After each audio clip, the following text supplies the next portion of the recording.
شروع اللہ کے نام سے جو کہ رحمان اور رحیم ہے۔ بابرکت ہے وہ ذات جس کے قبضہ قدرت میں ملک و ملکوت ہے، وہ ہر چیز پر قدرت رکھتا ہے۔ وہی ذات ہے جس نے موت و حیات کو خلق فرمایا تاکہ وہ آزمائش کرے کہ تم میں سے بہترین عمل کون کرتا ہے۔ وہی غالب ہے اور بخشنے والا ہے۔ وہی جس نے 7 آسمانوں کو اوپر نیچے پیدا کیا۔ تم خدائے رحمان کی مخلوق میں کوئی خلل اور کسی قسم کا عیب نہیں دیکھو گے، پھر نگاہ اٹھا کر دیکھو، کیا تمہیں کوئی شگاف یا عیب نظر آتا ہے؟ پھر دوبارہ اپنی نگاہ دوڑاؤ، تمہاری نگاہ تھک کر تمہاری طرف واپس آئے گی۔ ہم نے نچلے آسمان کو روشن چراغوں سے آراستہ و پیراستہ کیا ہے اور انہیں شیاطین کے لیے سنگسار کرنے کا ذریعہ قرار دیا ہے، اور ان لوگوں کے لیے جنہوں نے اپنے رب کا انکار کیا دوزخ کا عذاب ہے اور وہ برا ٹھکانہ ہے۔ جس وقت جہنمی اس میں ڈالے جائیں گے تو اس میں وہ ایک ہیبت ناک آواز سنیں گے اور وہ جوش مار رہی ہوگی، گویا وہ غیظ و غضب سے پھٹی جاتی ہوگی۔ جب اس میں کوئی گروہ ڈالا جائے گا تو جہنم کے داروغے اس سے پوچھیں گے کہ تمہارے پاس کوئی ہدایت کرنے والا نہیں آیا تھا؟ اس وقت وہ کہیں گے، ہاں، ہدایت کرنے والا تو ہمارے پاس آیا تھا، مگر ہم نے اس کی تکذیب کی، اور یہ کہ اللہ نے کوئی چیز بالکل نازل نہیں کی ہے، تم لوگ ایک بہت بڑی گمراہی میں مبتلا ہو۔ اور وہ یہ بھی کہیں گے کہ اگر ہم سنتے اور سمجھ سے کام لیتے تو ہم جہنمیوں میں نہ ہوتے۔ اس مقام پر وہ اپنے گناہوں کا اعتراف کر لیں گے۔ دوزخی اللہ کی رحمت سے دور ہیں۔ وہ لوگ جو اپنے رب سے پوشیدہ صورت میں ڈرتے ہیں، یقیناً ان کے لیے بخشش اور بڑا اجر ہے۔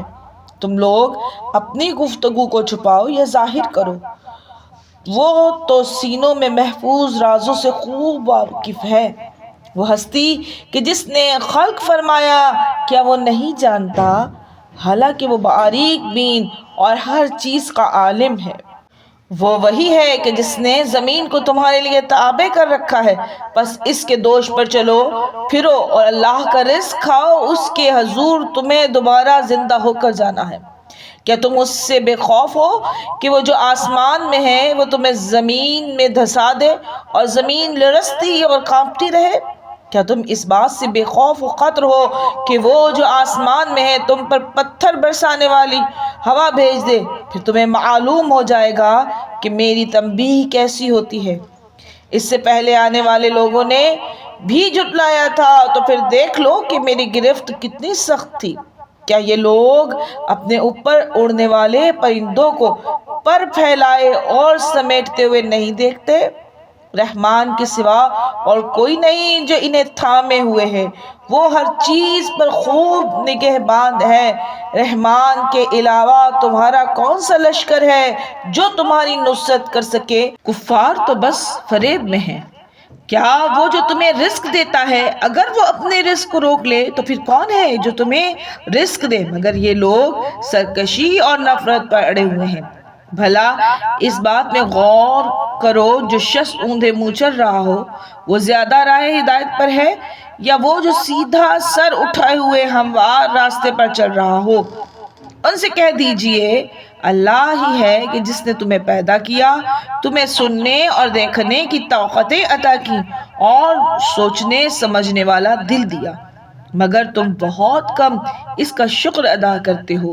ان سے کہہ دیجئے، اللہ ہی تو ہے جس نے تمہیں زمین میں پھیلا دیا اور اسی کے سامنے جمع کیے جاؤ گے۔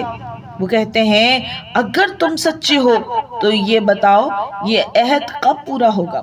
کہہ دیجئے، اس کا علم تو اللہ کے پاس ہے، میں تو صرف صاف صاف تنبیہ کرنے والا ہوں۔ پھر جب وہ اس عہد کو قریب پا لیں گے تو کافروں کے چہرے بگڑ جائیں گے جنہوں نے انکار کیا ہے، اور اس وقت ان سے کہا جائے گا، یہی وہ چیز ہے جس کے تم تقاضے کر رہے تھے۔ ان سے کہہ دیجئے مجھے بتاؤ کہ اگر اللہ مجھے اور میرے ساتھیوں کو ہلاک کر دے یا ہم پر رحم فرمائے تو کافروں کو دردناک عذاب سے کون بچائے گا؟ کہہ دیجئے وہی رحمان ہے اور اسی پر ہم ایمان لائے ہیں اور اسی پر ہم نے بھروسہ کیا ہے۔ بہت جلد تمہیں معلوم ہو جائے گا کون صریح گمراہی میں ہے۔ کہہ دیجئے بتاؤ اگر تمہارا یہ پانی زمین میں اتر جائے تو کون ہے جو تمہارے لیے جاری پانی لے آئے؟